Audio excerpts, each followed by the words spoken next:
CPM-ന്റെ general സെക്രട്ടറിയായി MA baby എത്തിയിരിക്കുകയാണ്. എനിക്ക് ചോദിക്കാനുള്ള ഒരേ ഒരു ചോദ്യം, ആ ഒരു സ്ഥാനത്തിന് അദ്ദേഹത്തിന് യോഗ്യതയുണ്ടോ? CPM-നെ സംബന്ധിച്ചിടത്തോളം ഇപ്പോൾ ബംഗാളുകാരുടെ ഒരു ശക്തമായ എതിർപ്പും കൂടി വന്നു എന്ന വാർത്തകൾ വരുന്നതനുസരിച്ച് ബംഗാൾ ഘടകത്തിന്റെ ശക്തമായ എതിർപ്പ് വന്നിരുന്നു ഇദ്ദേഹത്തെ ജനറൽ സെക്രട്ടറി ആക്കുന്നതിനെതിരെ. പക്ഷെ പ്രകാശ് കാരാട്ട് ഇടപെട്ടാണ് ഇദ്ദേഹത്തെ ആക്കിയെന്ന് പറയുന്നത്.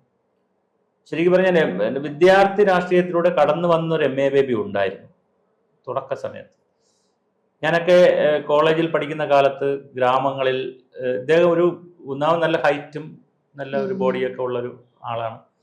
അപ്പോൾ ഒരു രാഷ്ട്രീയ നേതാവെന്ന് പറയാനൊക്കെ ഉള്ള, ഇപ്പം ഉദാഹരണം നമ്മൾ പറയും രാഹുൽ ഗാന്ധിയെ കാണുമ്പോൾ ആളൊരു ചെറിയ ആളാണ്, ആൾ വളരെ സൈസ് ചെറുതാണ്. അപ്പോൾ സൈസ് ഒരു പ്രശ്നമല്ല. ഇപ്പം ഹിറ്റ്ലർക്കൊക്കെ സൈസ് എത്ര ഉണ്ട്, അങ്ങനെയല്ല, നല്ലൊരു ഗാംഭീര്യമൊക്കെ ഉള്ള ഒരു നേതാവിൻ്റെ തലയെടുപ്പും ഭയങ്കര പ്രസംഗവും, ചെറിയ പ്രായത്തിൽ SFIയുടെ അഖിലേന്ത്യാ പ്രസിഡന്റ് ആവുക, അന്ന് ഗ്രാമങ്ങളിലൊക്കെ MA ബേബി വരുന്നു എന്നൊക്കെ പറയുന്ന ഒരു അത്ഭുതമാണ്. ആ ഒരു MA ബേബി അല്ല ഇപ്പോഴത്തെ MA ബേബി. ഞാൻ ഒരു വ്യക്തിയെ അധിക്ഷേപിക്കുന്നതോ കുറ്റം പറയുന്നതൊന്നുമല്ല. MA ബേബി എന്ന് പറയുന്ന വ്യക്തി SFIയുടെ നേതാവായിരുന്നു, അത് കഴിഞ്ഞ് DYFIയുടെ നേതാവായി. അപ്പോൾ ഇന്ത്യൻ രാഷ്ട്രീയ നഭോമണ്ഡലത്തിലെ സൂര്യ തേജസ് സഖാവ് MA ബേബി സംസാരിക്കുന്നു എന്നാണ് അനൗൺസ്മെന്റ്. അപ്പോൾ അദ്ദേഹത്തിന് 20-22 വയസ്സുള്ള സമയത്താണ് ഇന്ത്യൻ രാഷ്ട്രീയ നഭോമണ്ഡലത്തിലെ സൂര്യ തേജസ് എന്നൊക്കെ പറയുമ്പോൾ സ്വാഭാവികമായിട്ട് അദ്ദേഹം വളർന്ന ഒരു ജനറൽ സെക്രട്ടറി ആവേണ്ടതാണ്. ഏറ്റവും CPM ഇപ്പോൾ വളരെ ക്ഷയിച്ചൊരു പാർട്ടിയാണ്. ബംഗാളിൽ ഘടകങ്ങളില്ല, കൊച്ചു ആളുകൾ കുറച്ച് വരെ ഉള്ളൂ, ത്രിപുരയിലില്ല. CPM ഒരു വലിയ പാർട്ടി അല്ല ഇന്നിപ്പോൾ ഇന്ത്യയിൽ. പാർലമെന്റിൽ വളരെ കുറച്ച് അംഗങ്ങൾ, രാജ്യസഭയിൽ വളരെ ആകപ്പാടെ കനലൊരു തരി മതി എന്ന് പറഞ്ഞതുപോലെ കേരളത്തിലാണ് ഒരു ഭരണമുള്ളത്. അതിപ്പോൾ തുടർ ഭരണം വന്നാലേ ഉള്ളൂ, അല്ലെങ്കിൽ അറിയാൻ പറ്റില്ല. അതൊരു മുന്നണി സംവിധാനത്തിൽ നിൽക്കുന്നതാണ്. 8-10 പാർട്ടികൾ, പരസ്പര വിരുദ്ധമായ പാർട്ടികൾ, ലീഗിൻ്റെ ഒരു കഷ്ണം, മുസ്ലിങ്ങളുടെ ഒരു കഷ്ണം, INL, പിന്നെ കേരള കോൺഗ്രസിൻ്റെ ഒരു കഷ്ണം, അങ്ങനെ എല്ലാവരും കൂട്ടുമുന്നണി, ഒരു അവിയൽ മുന്നണിയിൽ നിൽക്കുന്ന ഒരു പാർട്ടിയുടെ അല്ല, അതിനപ്പുറം ഒരു ഒറ്റയ്ക്ക് ഭരിക്കുന്ന പാർട്ടിയൊന്നുമല്ല. അപ്പോൾ ഇന്ത്യ എടുക്കുമ്പോൾ ഒരു നേതാക്കളുടെ ഒരു ക്ഷാമത്തിൻ്റെ പ്രശ്നവും ഉണ്ടോ എന്നൊരു ചോദ്യമുണ്ട്. അപ്പം ഞാൻ പറഞ്ഞു വന്നത്, പഴയ ഒരു MA ബേബി വന്ന ആ ഒരു MA ബേബി അല്ല പുതിയ MA ബേബി. പുതിയ വളർന്നു വന്നതനുസരിച്ച് അതേ സ്വരലയ ഉണ്ടാക്കുന്ന കാലത്തും മറ്റൊരുപാട് വിവാദങ്ങളിൽ ചെന്നപ്പെട്ടിട്ടുണ്ട്, ഒരുപാട് കാര്യങ്ങളിൽ ചെന്നു. അതിന് ശരിതെറ്റുകൾ നമുക്കറിയില്ല, പക്ഷെ എന്തായാലും ഒരുപാട് കാര്യങ്ങളിൽ അദ്ദേഹത്തിൻ്റെ വ്യക്തിപരമായ ഇമേജിനെ കോട്ടം ചെയ്യുന്ന ഒരു കമ്മ്യൂണിസ്റ്റുകാരൻ എന്നുള്ള നിലയിൽ മാതൃകാപരമായി ഇപ്പം സീതാറാം യെച്ചൂരി, പ്രകാശ് കാരാട്ട്, പിന്നെ EM ശങ്കരൻ നമ്പൂതിരി, EMS തുടങ്ങിയ ജനറൽ സെക്രട്ടറിമാരായിരുന്ന ഒരുപാട് ആളുകളുണ്ട്. അവരൊക്കെ ജനറൽ സെക്രട്ടറിമാരായപ്പോഴൊന്നും ഇങ്ങനെ വ്യക്തിപരമായി ഉള്ള ജീവിതത്തെ അന്വേഷിച്ച് ആരും പുറത്തു വന്നിട്ടില്ല. പക്ഷെ ഇദ്ദേഹം ജനറൽ സെക്രട്ടറി ആകുമ്പോൾ ഇപ്പോൾ സോഷ്യൽ മീഡിയയിലായാലും പല രൂപത്തിൽ ഇദ്ദേഹത്തിനെതിരെ ശക്തമായ ഒരുപാട് അഭിപ്രായങ്ങൾ വരുന്നുണ്ട്. അത് ശ്രദ്ധിക്കണമായിരുന്നു ഒരു രാഷ്ട്രീയ നേതാവായി വളർന്നു വരുമ്പോൾ. അപ്പം അർഹതയുണ്ടോ എന്നൊരു ചോദ്യത്തിന് പ്രസക്തിയില്ല. കാരണം ഇന്നിപ്പോൾ ഇവർ കുറച്ച് പേരെ, പിന്നെ പ്രത്യേകിച്ച് കേരള പാർട്ടി 5-6 പേരാണ് ഇതൊക്കെ തീരുമാനിക്കുന്നത്.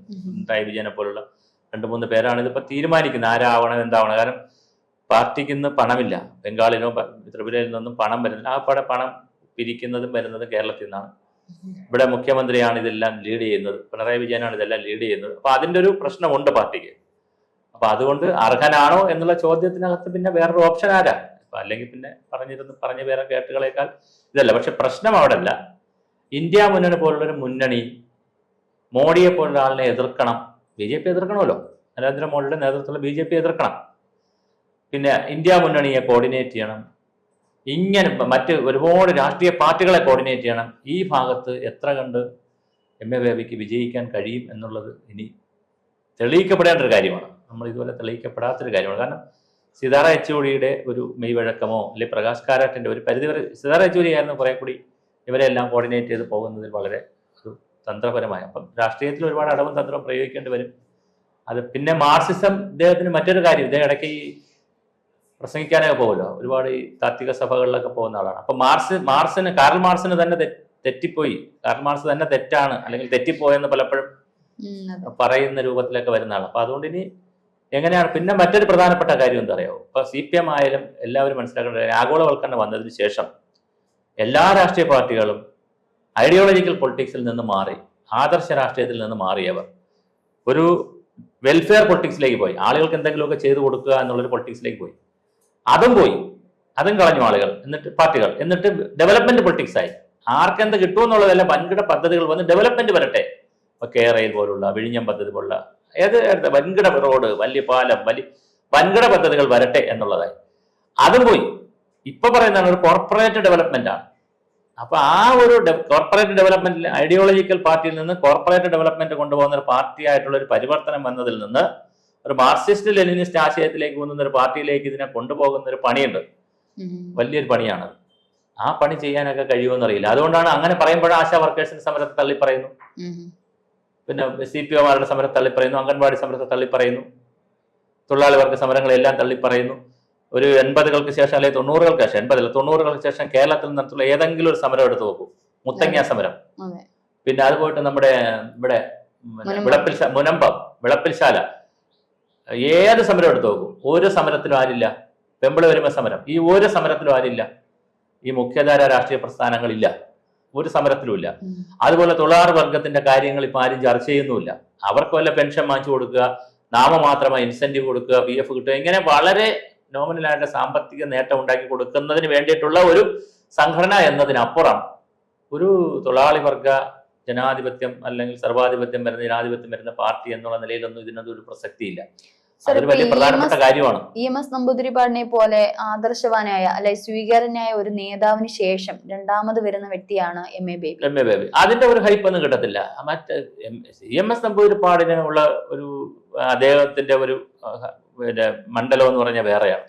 അതന്നെയാണ് എനിക്ക് ചോദിക്കാനുള്ളത്. അപ്പം ഇതിന് ശേഷം പിന്നീട് CPM-ൽ മറ്റൊരു നേതാവില്ലായിരുന്നു. ഇല്ല, അങ്ങനെ തുടരാൻ ചെയ്യാൻ കഴിയും. കാരണം ഇതിനകത്ത് EMS ജീവിച്ചിരിക്കുമ്പോൾ ഇപ്പൊ കുറച്ച് ചെറുപ്പക്കാരെ ഇങ്ങനെ കയറ്റിക്കൊണ്ടുവരുന്നുണ്ട്.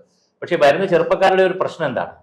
ഇപ്പൊ സ്വരാജിനെ ഇപ്പൊ നേതാവാക്കി ഉയർത്തിക്കൊണ്ടുവരുന്നു, പിന്നെ മുഹമ്മദ് റിയാസ്, ഇങ്ങനെ റഹീം, ഇങ്ങനെ കുറെ ചെറുപ്പക്കാരെ അതിനകത്തുണ്ട്.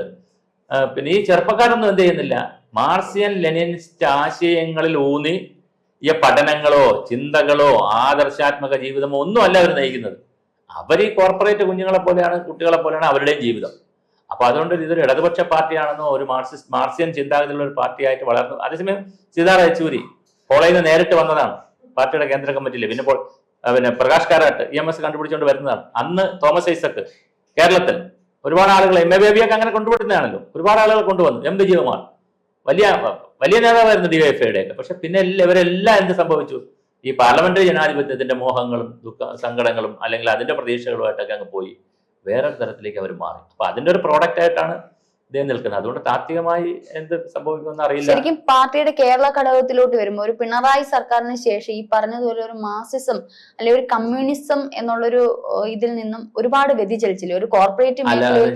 അത് ഒരു പക്ഷേ പിണറായി സർക്കാരിന്റെ ഒരു പോരായ്മ തന്നെയല്ലേ? അതല്ല ഞാൻ പറഞ്ഞ ഒരു അച്യുതാനന്ദന്റെ കാലത്തോടു കൂടി, അച്യുതാനന്ദൻ വരെ എന്റെ കാലം വരെ കുറച്ചുകൂടി ഒരു ഇടതുപക്ഷം എന്നൊക്കെ പറയുമ്പോൾ വേറൊരു സൈദ്ധാന്തികമായ കാര്യമാണ്.